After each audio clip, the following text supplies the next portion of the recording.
Hello everyone. So this recording is for anyone who missed the classroom management session during the online training. Classroom management is in two parts. So we do the first part on classroom management techniques, which is going to be this video.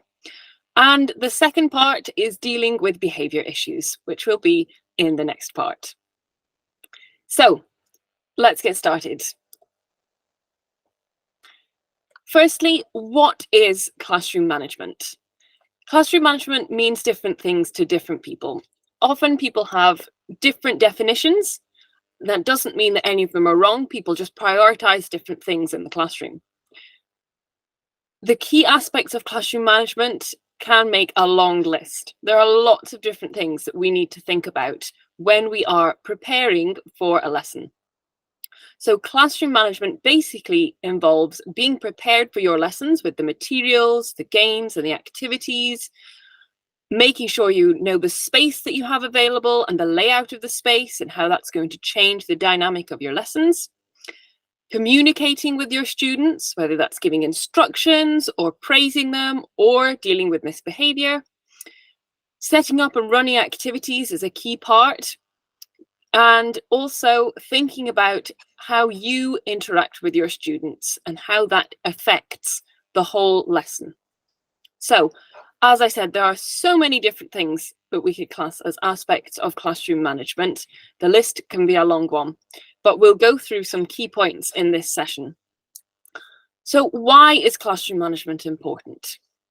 Well, basically, without classroom management, we would end up with chaos. Our students would never do what we want them to do. They would never be following the activities and the games that we want them to be following. And it would just all descend into chaos. No one would be focused. No one would be listening to instructions. So it is a really important part of being a tutor at a summer camp. So before this session, you should have completed the online classroom management quiz. We're going to go through the answers to that quiz now so that you can see where you went wrong, or if you struggled, it will hopefully make it a bit clearer. So let's take a look at those questions just now.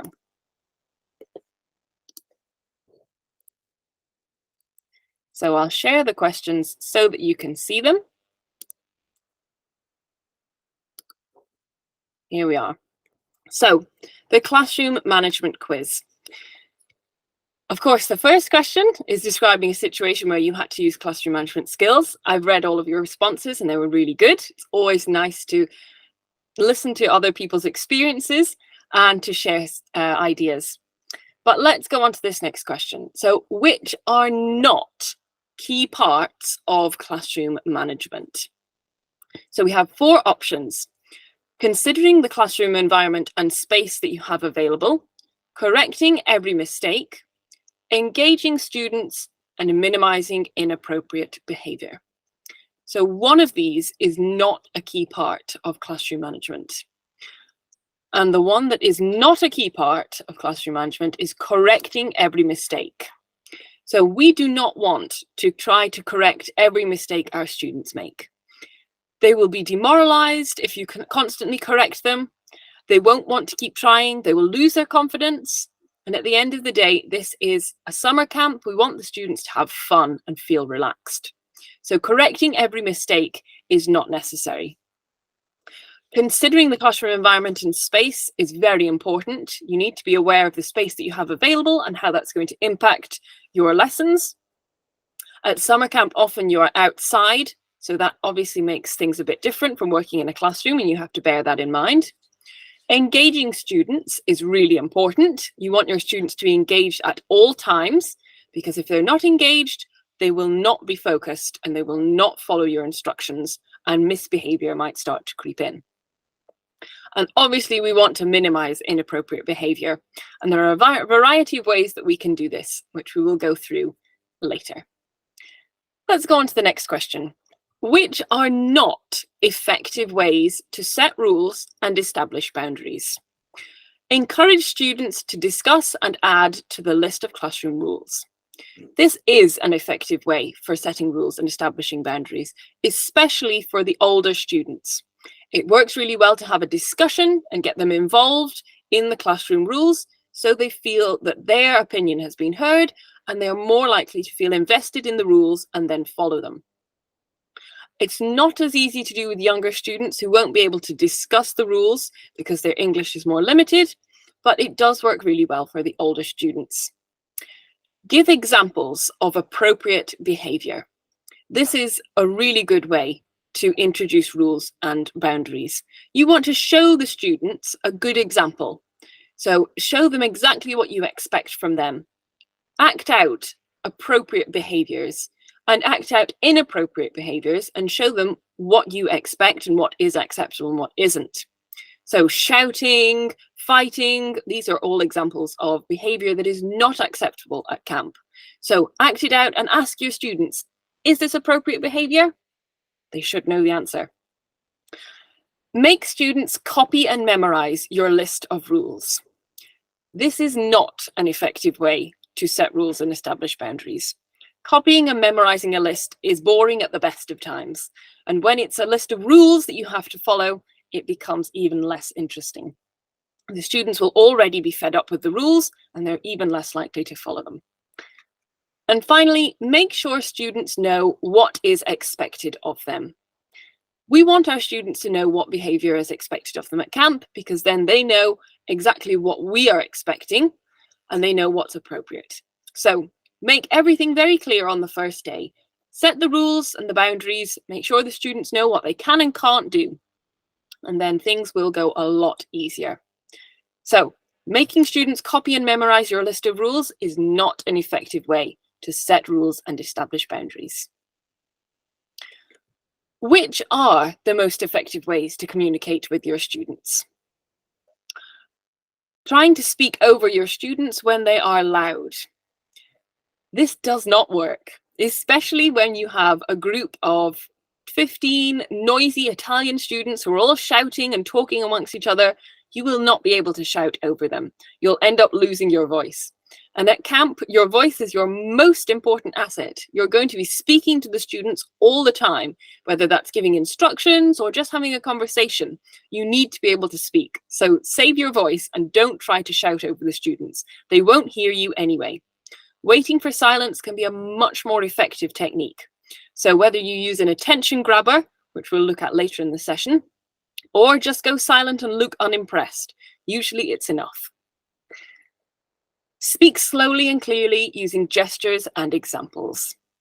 As you will have seen in the game session, it's really important to make your instructions and everything you say to your students slow and clear and use gestures and examples to show the students what you want them to do. The easier you can make instructions to understand, the easier it will be to get a game or an activity started. So this is an effective way to communicate with your students. Use written instructions on the board instead of verbal instructions. Now, verbal instructions are the best way to communicate with your students. You should be speaking to them more than anything else. But using written instructions can also be used to add to what you're saying. So if you want to write keywords on the board, that's fine. If you want to write the whole instruction on the board so that the students can listen and read, that's fine. But do not use written instructions instead of verbal instructions. You need to describe with your voice what you want the students to do. That's the most important thing. You can write on the board, but it should not be in place of verbal instructions. Some of the students, especially the younger ones, won't even be able to read in Italian yet, let alone in English. So written instructions will not be any good with them. Even with the older ones, it's better to talk to them than to write things on the board for them to read. We want this to be an interactive experience where they're interacting with you, the tutor. And finally, check that students have understood your instructions. It's really important that you check that the students understand what you say to them. So when you give an instruction, ask them some questions afterwards to check that they've understood what you want them to do. Instead of leaving them for 10 minutes thinking they've understood, only to realize after 10 minutes have gone that they didn't understand at all and they've all sat there confused or started talking amongst themselves because they got bored and fed up. So take the time to check that the students have understood what you want. Next question. In creating the classroom environment, you should consider which of the following. The space you have available. You should definitely consider the space that you have available. It's important to think about whether you're in an indoor space, so a traditional classroom, or a gym, whether you're outdoors, how much space you have available, if it's enclosed or if there are other risks, what's the surface like if students are running around. So there are lots of different things to consider when you're thinking about the space that you have available. The age and ability of the students. Of course, it's important to think about the age and ability of your students. Between different age groups, students will have different abilities. Usually, as they get older, the level of English will increase. However, this isn't always the case. You might get a group of 5-year-olds who are as good at English as an average group of 10-year-olds. You might get a group of 10-year-olds who have the level of English of an average group of 5-year-olds. So bear this in mind at all times. Age is not always an indicator of the ability. So you need to get to know your students and their level of English too. These two things will influence the activities and the games that you play with your students. Introducing rules and boundaries, as we've already mentioned, is really, really important. So making sure your rules and boundaries are clear to the students and they all understand. You should do this on the very first day and stick to them throughout the time at camp. So for this question, all of the above are correct answers. So we need to consider all of these things and many more. So which are not proactive strategies for encouraging good behavior? Using competitions and reward systems. This can be a really effective strategy to motivate students and encourage good behavior, especially Italian students who are often very competitive. You can set up a competition or a reward system between groups of students or individuals where they work up points and then you crown a winner at the end. It's up to you to devise whatever system you want to use, but it can be a really good motivator. Just make sure that things don't get out of hand because, as I said, the students can get very competitive. Handle the misbehavior issues in front of other students. So this is not a good strategy. If you do encounter misbehavior issues, do not handle them in front of the other students. Don't make a scene, because if you do, it becomes a big thing and all of the students are watching, and you will start to see that the students will start to misbehave themselves because they realize that it becomes something that everybody's watching and becomes an attention grabber for them. So do not handle misbehavior issues in front of other students. It's unprofessional. Refuse to interact with students until they stop misbehaving. This is also not a good strategy. If you refuse to interact with your students, they're more likely to continue misbehaving because they'll get fed up that you're not paying them any attention, and they will just continue to misbehave. You need to deal with these issues as they come up. You cannot ignore them. Building a rapport with students. This is a really good strategy for encouraging good behavior. If the students feel that you are invested in your relationship with them, then they are less likely to misbehave. So put in time and energy to building a rapport with the students from the very first moment that you meet them. When thinking about classroom management, which of the following questions should we consider? What are realistic expectations for my students? We should consider this. We want our expectations of our students to be realistic, otherwise everyone will be disappointed and fed up. So get to know the students, find out their ability, their preferences, the games and activities they like, and how they like to learn, and set realistic expectations. Don't expect them to all come out of this experience fluent. You don't want them to memorize 100 new words every day. Set realistic expectations and targets for your time at camp. How will I reward students for appropriate behaviors? It is important to reward our students for appropriate behavior.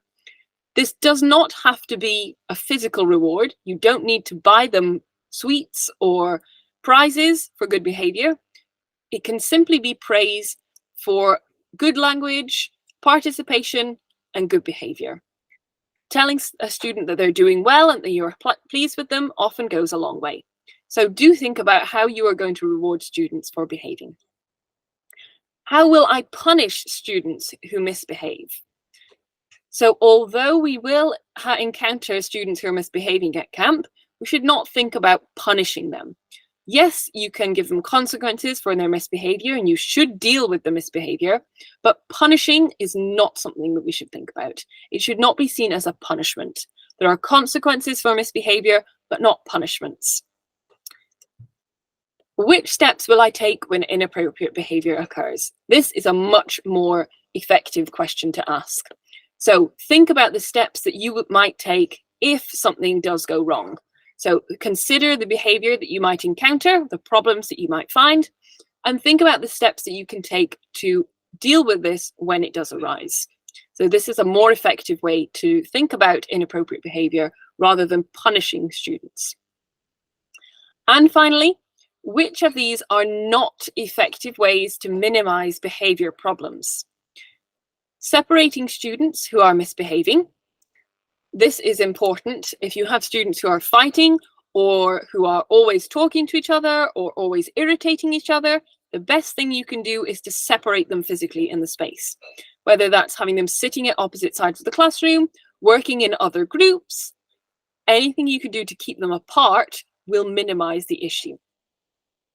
Obviously, this is not the only step you need to take in an example like that, but we will look at examples in our session on dealing with behavior issues in the next session. Sticking to a routine so students know what is expected of them.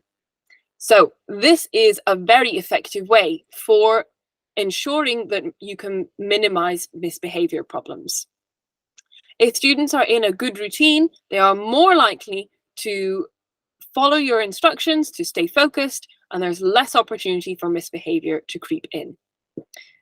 So what about ignoring problems so they are not repeated? As I mentioned before, you cannot ignore issues that come up. You cannot refuse to interact with your students, and you cannot ignore problems because they will just keep getting bigger. So make sure you deal with things as they do come up. You cannot ignore a problem because it will not go away. Reminding students of appropriate behaviors. This, again, is important. If you feel the students aren't behaving as you expect them to and want them to, remind them of what you're expecting. Remind them of the rules and the boundaries. A simple reminder like this can nip misbehavior in the bud. So it is a good idea to remind students of what's expected of them. So I hope that's cleared up any questions you might have about the quiz. Let's go back to our classroom management slides. So we've talked a little bit about what classroom management is, but classroom is a bit of a misleading term because at camp, as I mentioned, you're probably going to be working outside most of the time. Thankfully, Italy has lovely weather in the summer, so it should be a pleasure to work outside. But when I say classroom, it's basically just the space you are working in. That is all that I mean. So whether that is a physical room or outside, the techniques and the strategies that you use will be the same. So at camp, you should spend most of your time outside, and the outdoor space that you have will be your classroom. So what about the students that we will be working with? Working with children is obviously different from working with any other age group. We have to have different expectations from them. They're not adults, they can't do everything that we can do. Sometimes they get tired, they get fed up, they can be excitable, they can be full of energy, but then they can be distracted, get tired quickly, they can be loud, they can be hungry, they can be playful, some of them can be shy and quiet, and their energy levels and mood can change at different times throughout the day. So you need to be prepared for anything.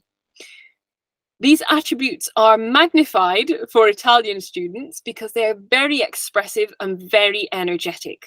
So any of you who've worked with Italian students before will know exactly what I mean, but just be prepared. They are full of energy and they love to talk. So they will talk away to you in Italian, even if you don't understand Italian. But bear in mind, if you do speak Italian, do not let the students know. So we have an English only policy at camp. You should only speak to the students in English. And if they talk to you in Italian, do not respond to them in Italian, even if you understand. Because once you start talking to them in Italian, they will never speak to you in English again. And that's not what we want. So, usually 6 to 8-year-olds have a shorter attention span. They are younger, they don't focus as much and for as long. They need a more hands-on approach. The older students from 9 to 12 may benefit from more independent and project-based tasks. We have allowed for this in the daily plans that you'll be using and built in different activities for the different age groups. But it's up to you to create a positive learning environment for whichever students you have. So for any age group, it is important that you create a positive learning environment where all of the students feel relaxed and they want to participate and they want to learn. Individuality and inclusion are two really important words. Obviously, every child is different. They are all going to respond differently to the summer camp experience, to the different activities and games. Some of them will love speaking English, some of them will hate it, some of them will be outgoing and energetic, some of them will be shy. So it's your responsibility to include all of the students in the activities at camp and try and get the best out of each one. But despite the differences in students and the importance of classroom management, it's important that we always remember that this is a summer camp. It's not school, it is a place of fun. And we want the students to have a great, enjoyable experience. We want them to have fun. And that is the most important thing.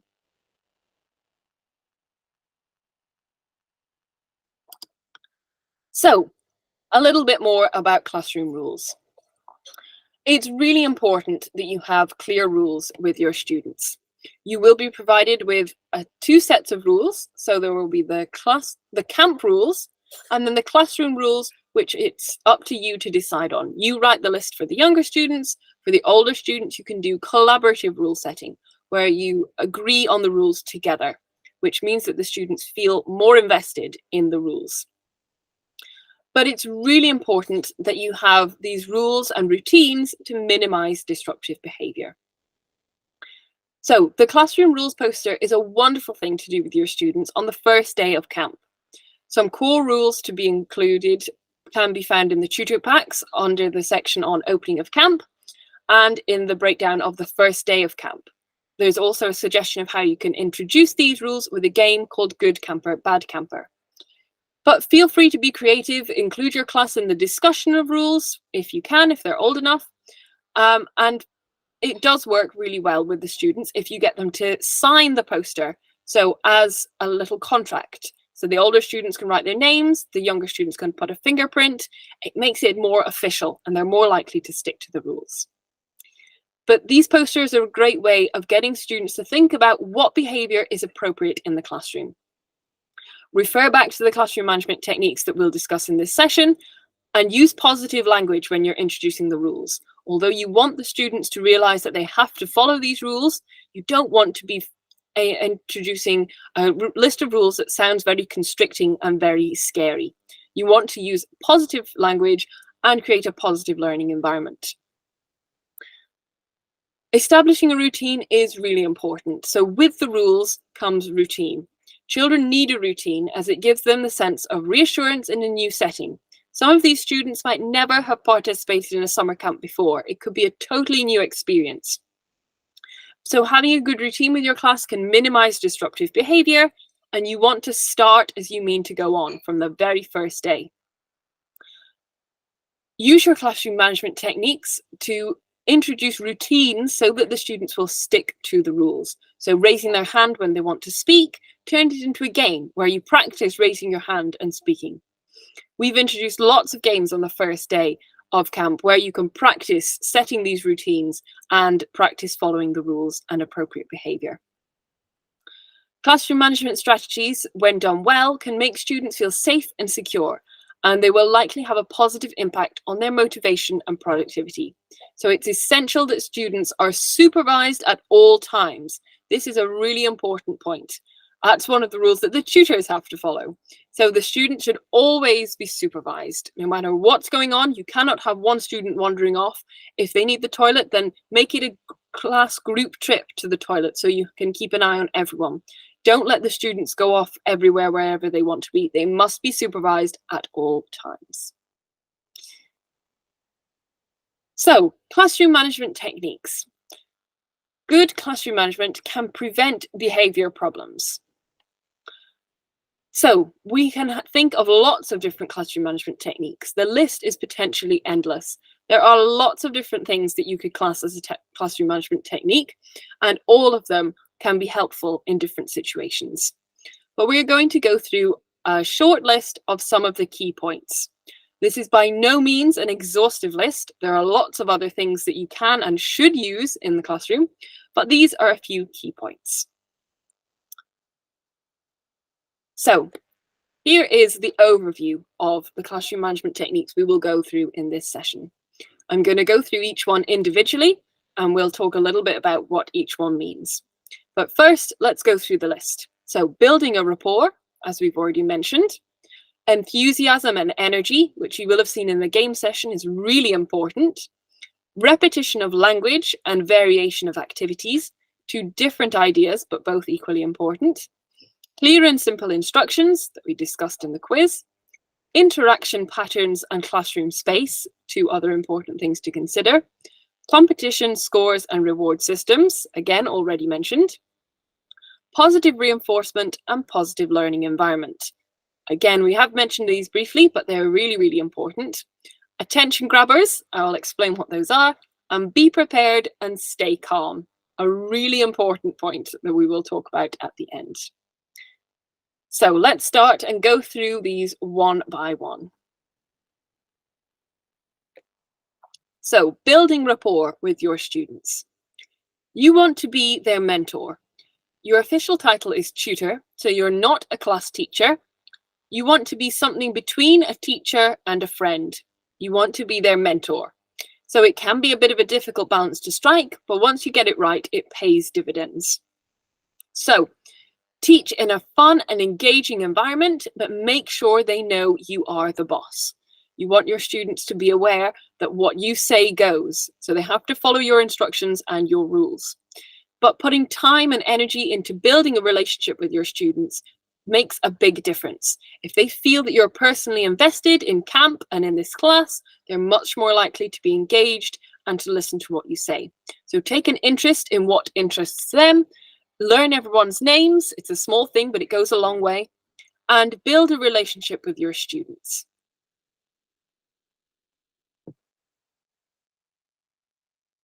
Enthusiasm and energy. These are two really important adjectives. So you want to be enthusiastic and energetic with everything that you do at camp. The more energy and enthusiasm that you put into activities, the more engaged your students will be. So as you've seen in the game session, it's really important that you project this enthusiasm and energy. If you're not enthusiastic and energetic, you cannot expect your students to be. So put in as much energy as you can. Act as if every activity is the best activity you've ever done. So put in lots of enthusiasm and energy. And I have a short video here that we're going to watch a little bit about, which shows a great example of enthusiasm and energy. This is with a class of nursery age students, so about 3 to 5 years old. They would correspond with a class of minis at a Bell Summer Camp. But they are often quite a challenging group to work with. They have a very short attention span, full of energy. It's difficult to keep them focused, but this teacher does a fantastic job and her enthusiasm and energy is perfect. So let's have a look at the video.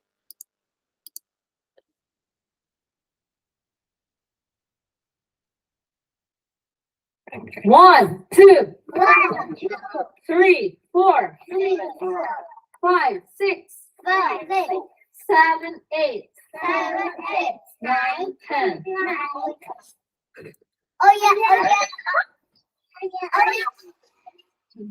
Okay, great. Everybody's. Sorry. Hello. Hello. Hello. Hi. Good afternoon. Okay. Everybody. No. I know. Yeah. Everybody stand up.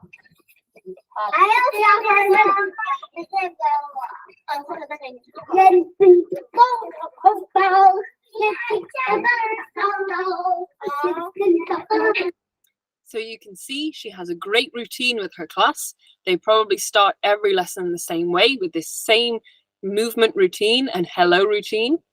They know all of the moves. They know exactly what to say and what's expected. They're all focused and engaged. And if they're not, she makes sure to get them engaged. So she focuses in on each child who's maybe not looking, not listening, and makes sure that she gets their attention. She's enthusiastic and energetic. She's got them moving already. Then they go straight into a song, which is a great way to burn off some steam, especially with this age group who are always full of energy and want to be moving around. But her whole approach to teaching the students is great. She's obviously got a good rapport with them. So there's a relationship there. She's making sure that all of the students are focused, and she's got great enthusiasm and energy. So let's have a look at the activity she does next.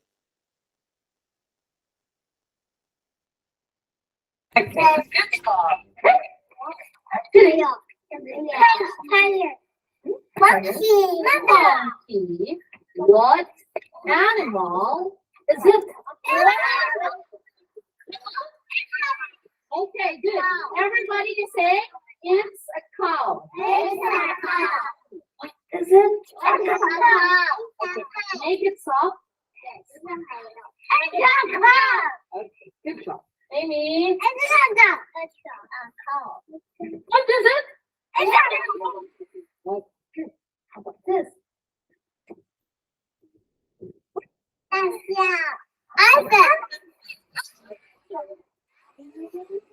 So, what is it? Amy, what is it? Oh, good job. All the say, it's an elephant. Hello, elephant. Hello. So you can see she's making the sounds of the animals. She's making it fun and exciting for them, even though it's a very simple game. Now, this is a great example of lots of the other classroom management techniques we're going to discuss. For example, our next one is repetition of language and variation of activities. So firstly, the repetition of language, you can see there in the video, she was repeating all of the animals again and again, getting them to say it loud, say it quiet, making it that bit more exciting rather than just drilling them and getting them to repeat something over and over. But at the same time, we want the activities to be varied. We don't want to do the same activities again and again, otherwise our students will get bored. So, repetition of language, whether that's the vocabulary you're focusing on or the instructions that you use, is really important to help students learn. Students learn through repetition. The more that they hear you say something, the more likely they are to understand it and then use it themselves. But on the other side, we need variation to keep our students engaged and interested. Variation of activities is really important. So keeping your students focused on a variety of different activities will keep them engaged and enjoying the learning experience. This is more or less built into the daily plans that we provide in the tutor pack. There are so many different games and activities, and they're all in different sections. So it should be already there. But if you feel anything is getting repetitive or your students are getting bored of a certain game or an activity, make sure you do something about it. Choose another activity, move on to something else, keep them engaged. So it's a really good idea to have backup activities. So we would suggest having 3 to 5 games that you can use at any stage of the day. So whether that's if you have 5 minutes free when the students aren't doing anything, they've finished something quicker than you expected, or if they're really not enjoying a game, change to one of your backups. So both of these things are important. Repetition of language, but variation of the activities. Clear and simple instructions. Again, referring to the video, you can see she used very, very simple instructions, just asking the students, what animal is it? So keep it really simple. Don't give them a paragraph explaining what a game is, because you will have lost them before you even try to start playing it. If you can say something in 5 words instead of in 10 words, say it in 5. The more simple that you can make the instructions, the easier it is for the students to understand. So that's simple in terms of language and clear in terms of the way that you say it. Say it slowly, enunciate all of the words, and make it as clear as you can and as easy to understand as possible. Aim your instructions and everything that you say at the weakest student in the class, so the lowest level of English, because if they understand, the whole class will understand. And you want everyone to be able to understand what you're expecting them to do. So it's really important to keep your instructions clear and simple. And if the students don't understand the first time, don't panic. Say it again, repeat it, say it slower, more clearly, simplify it if you can, use gestures and use examples to show them what you want them to do. Don't be afraid to keep trying. Our next classroom management technique is interaction patterns and classroom space. So we've already talked about the classroom space and how that might impact your time at camp. So whether you're working indoors in a classroom or outdoors, which you will be most of the time, it does change the dynamic of the lesson. So thinking about if you need any materials, where you're going to be, if you need a desk for the students to be writing or drawing at for a certain activity, obviously considering the weather. Usually in the summertime in Italy, it's good weather, but not always, so bear that in mind.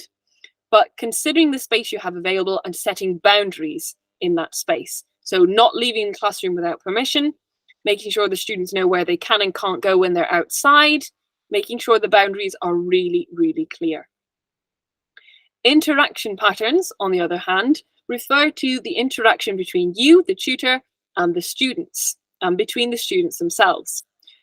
So whether you have the students working as a whole group with you all together on a game or an activity, or if they're working in smaller groups or in pairs or as individuals, will change the dynamic of an activity. Usually we've indicated which size of group they should be working in, or whether they should be working individually or in pairs, but you may decide that you need to change this, whether that's if the students are finding the activity too easy or too difficult. You can pair them up to work together and help each other if they're finding it too difficult working individually, or if they're finding it too easy working in pairs or groups, you can get them working individually. It does change the dynamic of the class, and getting them to work in smaller groups might be more manageable than a huge class group that you work with together. So bear this in mind, because it can be a useful way to change the dynamic of an activity or a game. Our next point is competition, scores, and reward systems. So we did already talk a little bit about this. Italian children are very competitive, so these can be a good way to motivate your students. But make sure it doesn't get out of hand. You don't want everyone to get carried away and be obsessed with only winning the competition and getting upset if they don't. So make sure everyone knows at the end of the day, it's just for fun and it doesn't matter who wins and who loses. A simple system like getting stars or points for good language, good behavior, participation is often enough to motivate your students. If you want to give them a physical reward, then that's okay, but I would suggest that you do not use food, because if you buy sweets or other foodstuffs and take them into the classroom, there may be a student with an allergy that you don't know about, so please do not try that.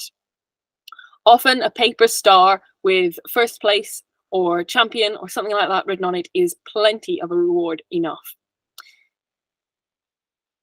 So think about how you could introduce a competition or a reward system with your class. Plan it in advance, then you can implement it from the very first day, and students can start building up points or rewards on the system, and you can encourage good behavior. Positive reinforcement and a positive learning environment. Both really important in classroom management. You want your students to be relaxed and reassured in the classroom. Always choose positive over negative. You want the students to have a positive experience. This is a summer camp. We want them to have fun. So acknowledge their effort and reward it accordingly. Whatever they have done, They've put energy and effort and time into a game or an activity, so you should reward that. And in any situation, at the end of every day at camp, always end on a positive note. Even if you've had to deal with misbehavior or problems, end on a positive note so you can close the situation and leave it in the past. Reassure the students, show them that you're there just to have fun with them and you're supportive and it doesn't matter if they make mistakes. That goes a long way to making them feel relaxed and want to participate and engage with the activities that you're doing. So consider how you would create a positive learning environment before you get to camp. Think about the things you need to think about, the space you'll have available, any reward systems that you're going to include, how you can praise students for good behavior and good language, how you can show a good example and be reassuring for the students, because it is really important. Attention grabbers. So I have mentioned attention grabbers before. These are really simple things, but they are very effective. An attention grabber is basically a clear audio-visual cue for students to pay attention. So for example, a great example of an attention grabber at its simplest would be if I, the teacher or tutor, claps 3 times, all of the students have to also clap 3 times in response. And you would continue clapping until all of the students have stopped talking and they're all clapping in response to you. You can also do a call and response style attention grabber. So where you say, hey, they say hi, something as simple as that, or any style of attention grabber that you want. Introduce it on the very first day and get your students to practice it as a game. We have allocated time and example activities for you on the first day to introduce an attention grabber. So then you can use it at any point throughout camp where you feel that you're losing your students' attention. So make sure you introduce it on the first day. And then at any point, if you feel the students aren't listening or they're talking over each other and talking over you, you can use it in that moment to get their attention back. It's much more effective than shouting. And finally, be prepared and stay calm. So whatever happens at camp, stay calm. Do not panic. If you panic, the students will also panic, or they will continue to run riot and you will never get them back under control. But being prepared is the most important part of classroom management. You need to know the activities and the games that you're playing, the structure of the day from the lesson plan. You need to have a plan for breaks and lunch times. You need to have a plan for if things go wrong. So if you need backup activities, or if you can anticipate any problems that you might have. You need to be prepared thinking about the age and ability of your students. There are so many things that you need to think about. So having backup activities, knowing the lesson plan inside out, and anticipating problems and solutions will mean that you feel much more confident and ready to deal with anything that might happen in the classroom. But whatever happens, the most important thing is to stay calm and manage the situation using steps that you can take to get things back under control. The more that you can stay calm and think about the steps that you can take to deal with an issue, the easier it will be. And if you've anticipated potential problems beforehand, you will most likely have a solution that you can adapt to whatever problems you might encounter. So these are the key classroom management techniques that we have gone through today.